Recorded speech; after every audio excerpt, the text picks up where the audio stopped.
ಬಂಗ್ಲೆಗುಡ್ಡದಲ್ಲಿ SIT ಅಧಿಕಾರಿಗಳ ಮಹಜರು ಬಗ್ಗೆ ಈಗ ಅಧಿಕಾರಿಗಳಿಗೆ ಗೊಂದಲ ಉಂಟಾಗ್ತಾ ಇದೆ ಅನ್ನೋ ಮಾಹಿತಿಗಳು ಲಭ್ಯವಾಗ್ತಾ ಇದೆ. ಮಹಜರು ಮಾಡಬೇಕಾ ಅಥವಾ ಬೇಡವಾ ಎಂಬ ಬಗ್ಗೆ ಕಾನೂನಿನ ಗೊಂದಲಕ್ಕೆ ಎಸ್ಐಟಿ ಅಧಿಕಾರಿಗಳು ಸಿಲುಕಿದ್ದಾರೆ. ಇದಕ್ಕೆ ಸಂಬಂಧಪಟ್ಟಂತೆ ಕಾನೂನು ತಜ್ಞರ ಸಲಹೆ ಪಡೆಯೋದಕ್ಕೆ ಅಂತ ಎಸ್ಐಟಿ ಅಧಿಕಾರಿಗಳು ಮುಂದಾಗ್ತಾ ಇದ್ದಾರೆ. ಯಾಕಂದ್ರೆ ಈ ಹಿಂದೆಯೂ ಕೂಡ ಉತ್ಖನನ ಮಾಡಲಾಗಿತ್ತು.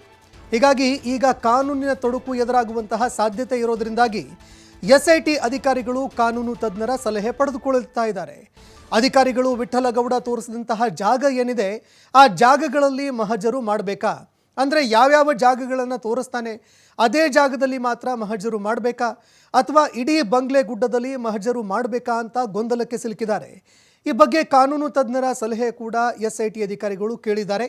ಅಂದರೆ ಯಾವ್ಯಾವ ಜಾಗಗಳನ್ನು ಆತ ತೋರಿಸ್ತಾನೆ, ಕೇವಲ ಅಲ್ಲಿ ಮಾತ್ರ ನಾವು ಮಹಜರು ಮಾಡಬೇಕಾ ಅಥವಾ ಇಡೀ ಕಾಡಿನಾದ್ಯಂತ ಆ ಒಂದು ಬಂಗ್ಲೆಗುಡ್ಡ ಏನಿದೆ ಇಡೀ ಬಂಗ್ಲೆಗುಡ್ಡದಲ್ಲಿ ಮಹಜರು ಮಾಡಬೇಕಾ ಅಂತ ಕಾನೂನು ತಜ್ಞರ ಸಲಹೆ ಕೇಳ್ತಾ ಇದ್ದಾರೆ.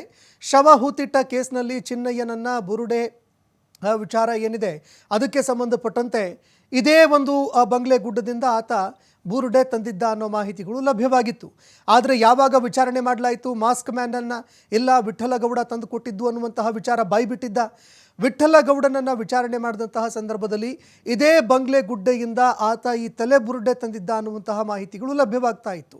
ಹೀಗಾಗಿ ಇದಕ್ಕೆ ಸಂಬಂಧಪಟ್ಟಂತೆ ಅಧಿಕಾರಿಗಳು ಮಹಜರು ಮಾಡೋದಕ್ಕೆ ಅಂತ ಮುಂದಾದರು. ಯಾವಾಗ ವಿಠ್ಠಲಗೌಡ ಆ ಒಂದು ಬುರುಡೆ ತಂದಿದ್ದ ಅನ್ನುವಂಥದ್ದು ಗೊತ್ತಾಯಿತು, ಆ ಬಂಗ್ಲೆಗುಡ್ಡದಲ್ಲಿ ಮಹಜರು ಮಾಡೋದಕ್ಕೆ ಅಂತ ಅಧಿಕಾರಿಗಳು ಮುಂದಾಗಿದ್ದರು.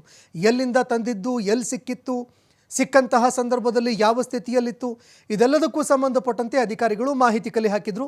ಆದರೆ ಇದೇ ಸಂದರ್ಭದಲ್ಲಿ ಯಾವಾಗ ಮಹಜರು ಮಾಡ್ತಾ ಇದ್ರು ಆಗ ಇನ್ನೂ ಹಲವಾರು ಅಸ್ಥಿ ಪಂಜರಗಳು ನೋಡಿರೋದಾಗಿ ವಿಠ್ಠಲಗೌಡ ಹೇಳಿಕೆ ಕೊಟ್ಟಿದ್ರು. ಇದಕ್ಕೆ ಸಂಬಂಧಪಟ್ಟಂತೆ ಎಸ್ಐಟಿ ಅಧಿಕಾರಿಗಳು ವಿಚಾರಣೆ ಮಾಡಿದ ಬಳಿಕ ಸೌಜನ್ಯ ಮಾವ ವಿಠ್ಠಲಗೌಡ ಹೇಳಿಕೆ ಕೊಟ್ಟಿದ್ರು. ಹೀಗಾಗಿ ಮತ್ತೊಮ್ಮೆ ಮಹಜರು ಮಾಡೋದಕ್ಕೆ ಅಂತ ಎಸ್ಐಟಿ ಅಧಿಕಾರಿಗಳು ಚಿಂತನೆ ಮಾಡಿದ್ದಾರೆ. ಆದರೆ ಈಗ ಮಹಜರು ಮಾಡೋದಕ್ಕೆ ಕೆಲವು ಕಾನೂನಿನ ತೊಡಕುಗಳು ಬರ್ತಾ ಇದೆ. ಯಾಕಂದರೆ ಈ ಹಿಂದೆಯೂ ಕೂಡ ಇದೇ ಒಂದು ಬಂಗ್ಲೆಗುಡ್ಡ ಬೇರೆ ಬೇರೆ ಜಾಗದಲ್ಲಿ ಅಧಿಕಾರಿಗಳು ಶೋಧ ಕಾರ್ಯ ನಡೆಸ್ತಾ ಇದ್ದರು, ಉತ್ಖನನ ಕೂಡ ಮಾಡಿದ್ರು. ಆದರೆ ಈಗ ಉಲ್ಟಾ ಹೊಡೆದಿದ್ದಾನೆ ಅನ್ನುವಂತಹ ವಿಚಾರ ಏನಿದೆ, ಅಂದರೆ ಯಾವ ಮಾಸ್ಕ್ ಮ್ಯಾನ್ ಹೇಳಿದ್ದ ಆತನ ಹೇಳಿಕೆಯಲ್ಲಿ ಸತ್ಯ ಇಲ್ಲ ಅನ್ನುವಂತಹ ವಿಚಾರ